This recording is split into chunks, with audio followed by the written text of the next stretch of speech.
So yesterday, CP24 dropped an article about a poll that was done from a Vancouver-based polling firm headed by Research Co., headed by Mark Consecco, about how Americans feel about all of the annexation talk and the National Security Strategy Plan that was dropped by the Trump administration in 2025.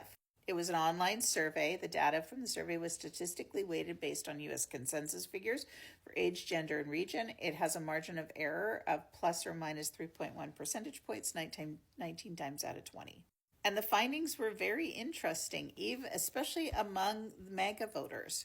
So the online survey was 1,002 U.S. adults, and it was conducted between January 13th and 15th, and it found that 66% of respondents want Canada to remain an independent nation, and 56% would like Greenland to keep its status as an autonomous territory of Denmark.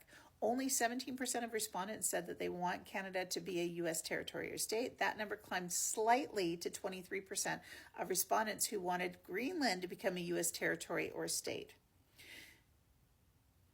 And Mark Consecco said, "We were curious to see how Americans felt about the expansionist push that their president has initiated. There is really no group that is clamoring to make the countries and territories that we asked about either U.S. territories or American states." And it wasn't just Canada and Greenland they asked about. They asked about Panama, Mexico, Cuba, and Puerto Rico as well. Now, with Puerto Rico, 43% of respondents said that they wanted to remain status quo. 24% wanted to give Puerto Rico independent autonomous, and the 17% wanted to see Puerto Rico as a U.S. state. But here's where it gets really interesting. According to the survey, Trump supporters were somewhat more likely to support the administration's expansionist agenda, but not by much, with 36% saying they wanted Greenland to become a U.S. state or territory. The level of support for a change in the status quo tends to be higher among Republicans, particularly on Greenland, Consecco explained. But we do not see majorities of Americans who voted for Donald Trump in 2024 thinking this is a moment to take over some of these areas. So nobody wants this. The sovereign countries don't want it. The citizens of those sovereign countries don't want it. The American people don't want it. Shit, even MAGA doesn't want it.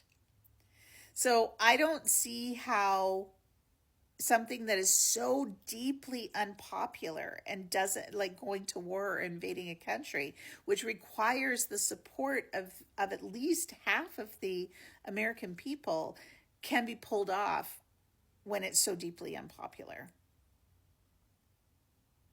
And, this is what happens when people think they're untouchable, right? They reach too far, too fast, and they fall on their face every time. But yeah, the American people don't want this. The world doesn't want this.